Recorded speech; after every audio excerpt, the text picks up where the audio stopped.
বন্যা বিধ্বস্ত গধেয়ারকুঠি, যেখানে এখনো ঘরবাড়ির কাদা শুকোয়নি, যেখানে মানুষ এখনো পলিথিনের তলায় দিন কাটাচ্ছেন, সেই এলাকাতেই এখন ত্রাণ বন্টনকে ঘিরে নতুন তরজা।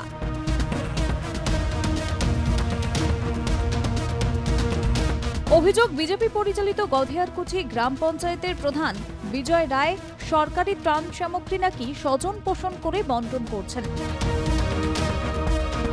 সোমবার রাতেই পঞ্চায়েত দফতরের সামনে জমায়েত হন প্রাক্তন প্রধান ধর্মনারায়ণ রায় এবং স্থানীয় ক্লাবের সদস্যরা।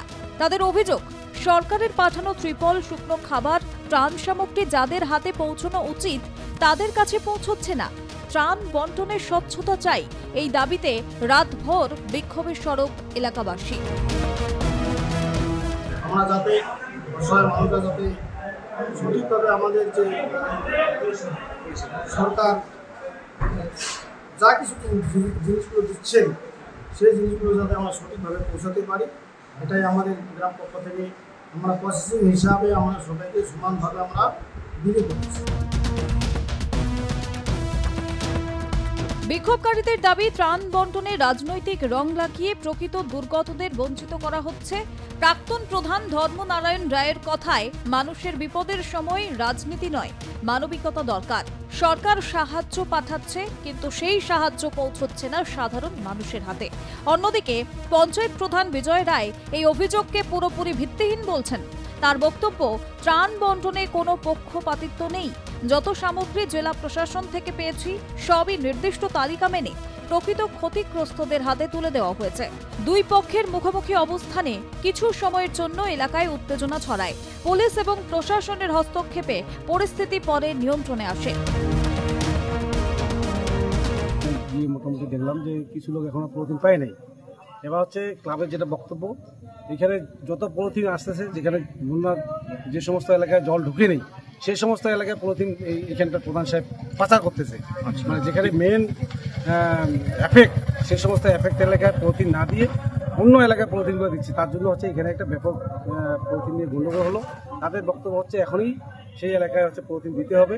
এই জন্য হচ্ছে যারা এখানে লোকজন ছিল তাদের দাবি হচ্ছে আজকেই এখনই দিতে হবে। পলিথিনটা কোথা থেকে আসছে? পলিথিন তো হচ্ছে জেলা থেকে আসতেছে, ডিএম এটা পাঠাই দিচ্ছে, এমএলএ সাহেব যোগাযোগ করে নিয়ে আসতেছে। আচ্ছা, তো এটা কি আপনার মানে গিয়ে দিচ্ছেন নাকি মানে বাড়ি বাড়ি গিয়ে দেওয়া হচ্ছে নাকি এখান থেকেই লোকেরা নিয়ে যাচ্ছে? মেন কথা হচ্ছে এখান থেকে হচ্ছে কিছু প্রজেক্টকে প্রধান সাহেব এখান থেকে ডিস্ট্রিবিউট করতেছে। এবার সব থেকে হচ্ছে বড় ব্যাপার হচ্ছে যারা যে সমস্ত এলাকায় জলটা ঢুকেনি, এফেক্ট হয়নি, সেই সমস্ত এলাকায় যদি পলিথিন যায় তাহলে মেন যেখানে এফেক্ট, তাহলে সেখানটার লোক কি করে পাবে?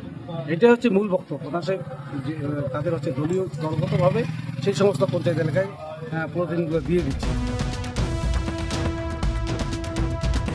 বন্যার পর ক্ষয়ক্ষতি এখনো অগণিত। মানুষের মাথার উপর ছাদ নেই, খাবারের সংস্থান নেই। তারই মধ্যে শুরু হয়েছে ত্রাণকে ঘিরে রাজনৈতিক দোষারোপের পালা। ক্ষুব্ধ মানুষজন বলছেন তারা ত্রাণ, খাবার, ঘর চান, রাজনীতি নয়। অন্যদিকে প্রশাসন সূত্রে খবর, গোটা ঘটনার উপর জেলা স্তরে নজর রাখা হচ্ছে। বিতর্কের মাঝেই জলপাইগুড়ির বন্যা কবলিত গধেয়ারকুঠি আবারও বিপদের সময় রাজনৈতিক তরজার সাক্ষী হলো।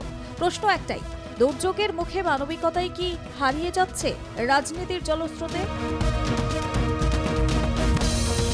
জলপাইগুড়ি থেকে সুপ্রিয় বসাকের রিপোর্ট, আর প্লাস নিউজ।